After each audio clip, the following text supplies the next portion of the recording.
My name is Isabella Ray. I'm in the 11th grade and I go to Master Academy. All right, thank you. So, what happened that made you realize that you needed our service? Well, I kept on like studying with like one-on-one tutorings and like in the test I would not even go up or like I'd go down and I'd be like super frustrated with my score. Okay, and this was around Like what time period? honestly, I started studying in like August and like I would keep studying like August, September, October. Okay. Okay, yeah. And then at that time you had taken an SAT, right? Yeah, I'd taken two. And okay, so and I'm assuming it's like you took one probably what before tutoring and then after tutoring with the one-on-one, or were they both after the tutoring? Both after tutoring. And I guess at the time your scores just weren't going up. Yeah. Okay. And then also, I guess another question I have for you at that time, um, were you surprised at your score at all in terms of like your math abilities? Yeah, I always thought I was like good at math. Like at least like I always thought I was good because I was always in like honors classes. Next year I'm gonna take AP Calc and I was like, oh, I'm good at math, like my math teacher. And then when I got my PSAT and my SATs, I'd be like, oh, this is not the same. Yeah, right. Like if maybe I'm not good at math. Crap.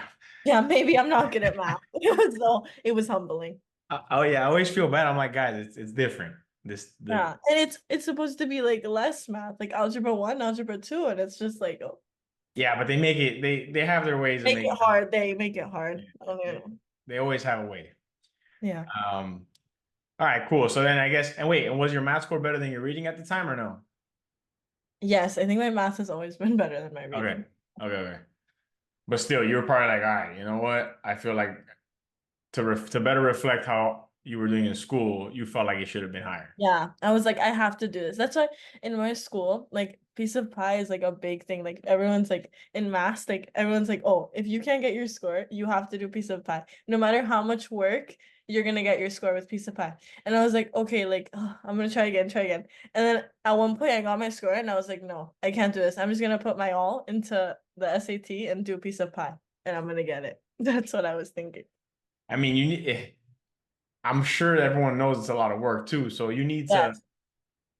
There needs It's to be like, a oh, good. it's like last resort. It's like, oh, Yeah, this there is needs gonna, to be, I know this is gonna work. I'm gonna I'm gonna do all the work just to get this.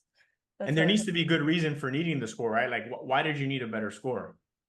well, for in-state schools, all my like counselors were telling me like, oh, you need that good SAT score. Like you can't go test optional. And like I really wanted bright futures. Right. I got it with this score. And so yeah, that was my number one priority, getting bright futures. Nice. Okay. Cool. And I didn't even. I'm assuming you just heard about us from around the school, but was there anyone specifically that, or Oh like, was it a yeah. friend or? I had this friend in my class, Andrea Morsi, and she did piece of pie. And I would always see her like with her piece of pie homework, and she'd be like, "Yeah, it's a lot of work, but like it gets you to where you need to be." Is that how you would describe the service to another student, or like what else would you add? I would say it is a lot of work, and like it's like, but if it's your number one priority, and like if you see the SAT as like your top goal, then it's gonna get you there. Yeah. And then I guess I don't know, how'd you manage the workload? Because you did it during school. Yeah, that was tough. I honestly, I would get home and I would just, instead of laying in my bed, I'd be like, okay, I'm gonna do my piece of pie. I'm gonna do my piece of pie. No matter how long it takes, I'm doing my piece of pie right when I get home. And then I do schoolwork after, like late, but whatever. Nice. Okay. So I was gonna ask, did you sacrifice anything? I guess you sacrificed like semi naps. No, yeah, no, I kind of sacrificed, like, I'm not gonna lie, when I prioritized piece of pie, my grades did like lower, but I was like, oh, I'll get the A next quarter. Like I need this SAT You right you played the game. I remember I used to play the game where I'd be like, all right, I got an A the first quarter, I'll be the second Yes, quarter. And you just gotta average it out to an A. this is piece of pie quarter. So next time. That's hilarious. Damn, that needs to be part of the strategy. I never thought about that. Yeah. I was like, Smart. yeah, this quarter I'm like, I need to get an A in AP Lit because I had a B. I need to do it. That's smart. No, that's the move. That's you gotta know how to play the system correctly. Coming into it, right? Like, Mhm. what were your expectations of the virtual group learning environment?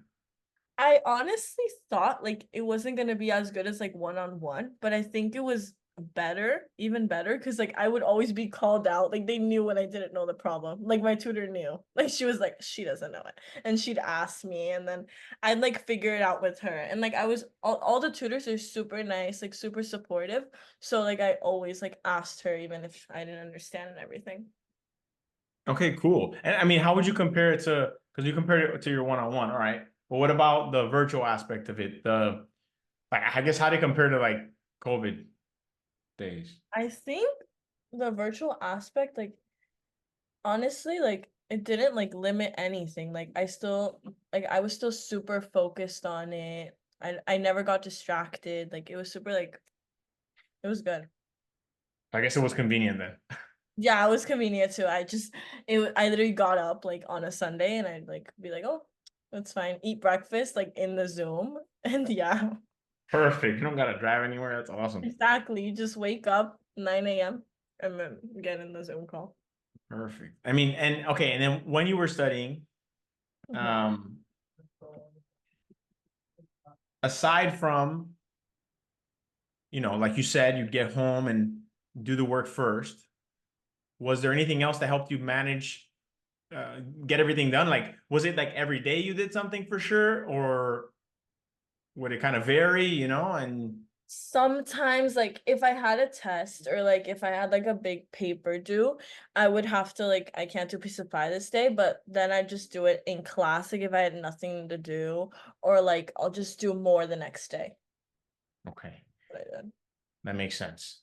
How much time do you think you spend daily? did. Like a lot. I'd get home at 3:30, start at 4, finish at like 8, like 4 hours. Per day? No, I feel like 4 hours on a day that I did everything. On a day that I was a lot. On like Okay, maybe then in a week, how much do you think? in a week. Okay, I feel like 4 hours, like whenever there was legendary mode, 4 hours, and then on a normal day it would be like 2 hours, 2 hours. Mm. But honestly, everyone like when they see the 4 hour sessions, like oh 4 hour sessions, oh that's insane. But when I was doing it, I honestly like it was super relaxed. Like yeah, it's a lot, but like I was just like I don't know, I didn't feel like 4 hours to me. I don't know. Cool. Yeah. And honestly, like once you have a goal, you're like for it doesn't seem like a lot. I mean, from what I've seen, yeah, as long as you're motivated and like care. Yeah, I mean, we try to move the class along, we keep you like exactly. engaged. It's not like you're there just like, Yeah. like watching someone lecture. I would fall asleep. Uh, Exactly. It's all problems. So it's like your brain's just going for 4 hours, honestly. It's like a yeah. test. Like it's gonna like you're not gonna fall asleep. And I think the key is all, I mean, I don't know if you like some people would show up tired to class because they Yeah. would like stay up late. I don't know what, did you make sure did you stay up late too? Or No, no? honestly, no, I didn't. You were I smart about it. I was smart about it. I never had lack of sleep on a Sunday. On a piece of pie Sunday, no, I So didn't. that's the key, So if people showing up with lack Yeah, of be sleep, awake, honestly, yeah. then you're done, bro. Okay, so definitely that's another, if somebody asked, like, what's the key to doing well in this? Like, you gotta sleep before class. I also saw this, I would see this thing online. Like I read something that was like, if you sleep, everything retains in your brain. Maybe they're lying to me, but They're that's not. what I do. I just sleep and hopefully everything stays in my brain. No, that's correct. That's where memory, I forget what the word is, consolidation or something like that. But that's where your memory goes from short term to long term, or like there's like Yeah, right? Okay, I don't what's remember from AP Psych, but it was like there was I, like short term, then there was like intermediate short term, and then there was like long term. But yeah, sleep is crucial in that process. So it is. I've Also, always gotten good sleep, so I don't know, I can't function without like a good yeah, set. no, I need like 8 hours. No, but also a thing that helped me a lot to get my score since I did school and the Saturday one. I'm pretty sure that it was school and then Saturday? Was it like that? The school one? Probably, yeah. But but the school scores came out after. It was kind of crazy. Oh yeah. But I remember like the week before, like you sent like a doc of like quadratic equations and it was like document of like extra problems. You sent that, I'm pretty And sure. you can click the You can index where you were able to go to everything you got wrong and do more problems related to it. yeah, exactly. Like the Excel, the Excel sheet. Yes. Okay. You used it? I used it the week before. I was like, oh my God, I'm so scared. And the week before, I had this kid in my class that also did piece of pie. His name was Filet. And I was like, oh my God. Nicholas? Yeah, Nicholas You Filet. guys call him filet? Oh yeah, we call him Filet. Um, and then I was like on the Excel sheet. He's like, "What are you doing?" I'm like, "Oh, I need to do this." And I was just doing extra problems of everything like I thought I didn't know. And I think that helped me a lot because I did that before the Saturday one. I mean the school one, and that's the one I did best in. Good That's to it. know. Good to know. Yeah, because I mean, I feel like at a certain point, bro, the problem is it's just so much material Yeah. that so like if you don't review it like right before, I don't know. I feel like there's just stuff that you're not gonna remember, and then you're in the Yeah. test freaking out and you can't remember it. And there's super little time. Like you feel like it's a lot, but it's not. And then you're in the test, you're like freaking out, you're nervous, and you're like, okay. So yeah, reviewing right before the test is something that's super like good. That's what I'm trying to, and I have to like motivate these kids right now because they took the May test and the May test was like tough and I was like telling them guys, you shouldn't expect Oh, that much from it because yeah, they that's had only tough. done half the course. I was like, Yeah. guys, relax. But you know Yeah, how people me. are, bro. They start like freaking out. Oh my God. I I have a didn't know. friend. I have a friend that's doing it right now. Her name's Cecilia Mota, and I she already was spoke to super her. hurt. She was super hurt, and I was Tell like, her just chill out. I already had a whole call with her, bro. I was like, yo, uh, yeah, and I was like, honestly, like in the middle of the course, I was already getting 1200s. Like when I tell you, yo, I did not expect my score at all. I was like, when I got it, oh, I had this whole problem, and my counselor had to give me my score, and she emailed me like, that's oh, right. good job, you did great, and I was like, oh, I probably got like a 1280, like what? The counselor just saying that. Yeah, she's just saying that to make me feel better. And then I opened it, and I was like. I literally almost started crying. I was so happy. I was like, this is unbelievable. Wait, Literally. so what was the result that we helped you get? What was your initial and final score and the total improvement?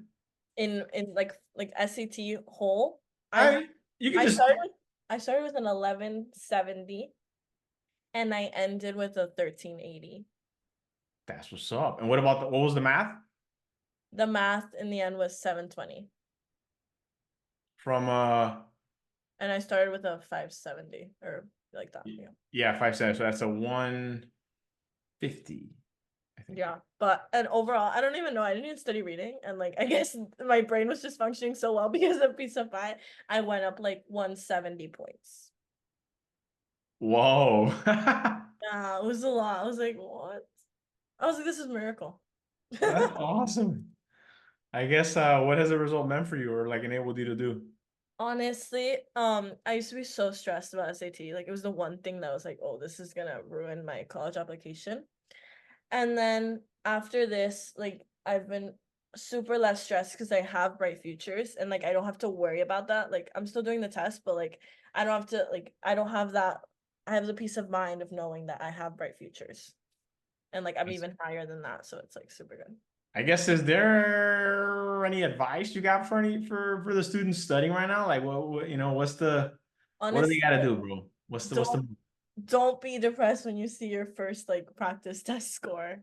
Cause like for me, like the final test was like I never even got to a 1300 on my practice test. So for me, it was like wow, it was honestly like all that work plus like refreshing everything. Cause like refreshing everything, like making me I was telling myself like I'm over prepared for this test. Like I can do this test because I'm over prepared for it. And like yeah, that's my advice. that's Over what prepare yourself and you'll be fine. that's what I tell people. I'm like at the end a lot crazy if you because I'm not a fan of just cramming, but Yeah. if you've been studying already for You months. just refresh a little bit. It's Yeah, you don't really I don't want to it's not even called a cram anymore, right? But it's like a yeah, heavy refresh. a review. It's a review. but it's key though. I think it's one of the most important things. It is like at least like 3 days before. I don't know. Day before, look at the study guide. The study guide's super short too. Look at the study guide. I like annotated it. I would like be like, oh, this is the thing I know about this. And that helped me a lot. That was like the day before I did that. So that yeah, so that everything you learned is fresh. I think that's the Oh, key. even into the car ride in the SAT, I had the study guide up. In the car ride. Yes, my mom was like, oh, ¿qué más a estudiar? And I was like, I need this. Like, I was outside of my testing room actually. Oh, and this kid, okay, Bob Rodriguez, The savage. the insane. I was Insane. outside, obviously I was in his room because like we have the same testing room. He's like, Isa, stop, like, bro, you know everything. And I was like, you obviously know everything. And I was just looking at this study guide. Bro, Pablo's crazy, bro. I don't know how you did that. You got it. Think of it Yeah. as, I think the best advice is think of it as like a normal test, like an AP test. You're just studying everything and then you do it. Facts, bro. Facts. I'm gonna lock in with them. Yeah. All right. See you later. Peace. Peace.